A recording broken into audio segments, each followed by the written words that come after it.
Uh, have you ever wondered what became of those captivating characters from the world of Wolf Hall, The Mirror and the Light? Let's unmask their fortunes and tales and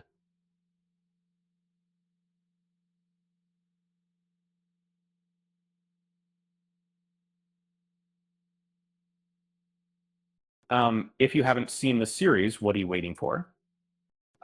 Make sure to hit that subscribe button and give us a thumbs up. Bye bye.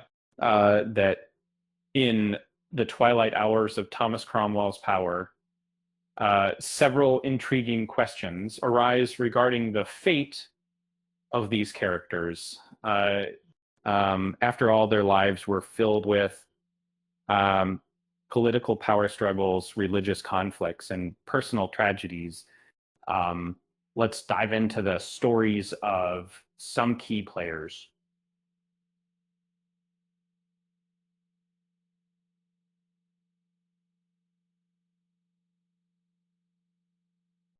As we bid farewell to these memorable characters in The Mirror and the Light, one cannot help but wonder about the outcomes for the likes of King Henry VIII, a ruler who struggled with his weight and the aftermath of his numerous marriages.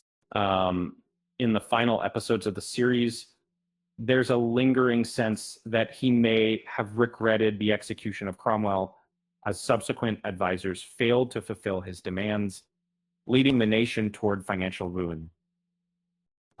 Henry VIII ultimately passed away, possibly due to boils, gout, jousting wound, or even a head injury that could have been aggravated by the events depicted in Wolf, Hall of Gonavis.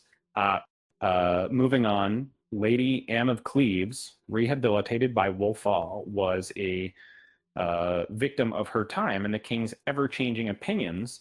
That interesting, isn't it?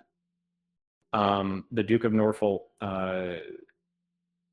despite his part in the tragic marriages of two nieces to Henry VIII who lost their lives by beheading, managed to survive these tumultuous times by distancing himself from danger. He even secured a release from imprisonment during Henry's final days. Remarkably, he lived a long life by the standards of the era.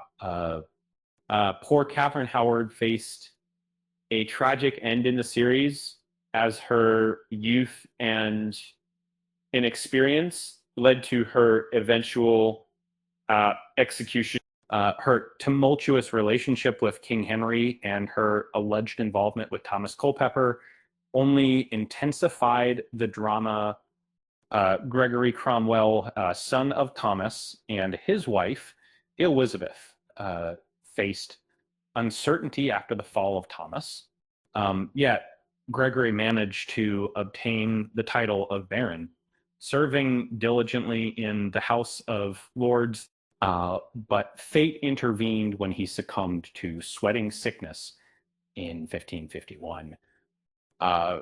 Ralph Sadler, who was key in orchestrating Edward VI's exclusion of Mary and Elizabeth from the throne, a bold move that failed spectacularly, eventually found favor again under Queen Elizabeth. Sadler, a mainstay in Tudor politics, lived a long life and died in 1587. And what about Bishop Stephen Gardiner, the formidable adversary of Cromwell? Um, after a stint in the Tower of London during Edward VI's reign, he found himself not only released but elevated to the position of Lord Chancellor by Mary I. Tragically, he didn't live long, passing away in 1555.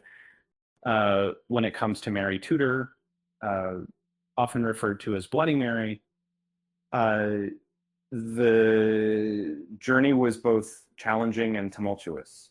Um, Despite battling poor health throughout her life, she became queen and made a valiant yet controversial attempt to restore Catholicism in England, and her reign ended without descendants, suggesting she may have suffered from cancer.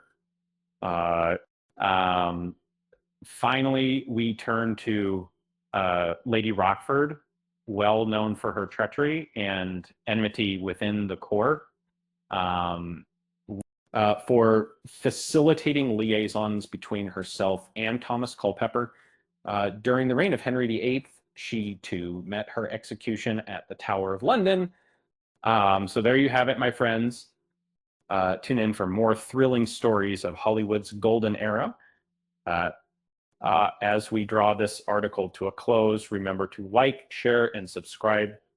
Keep an eye out for more fascinating content. With that said, thanks for watching, and until next time,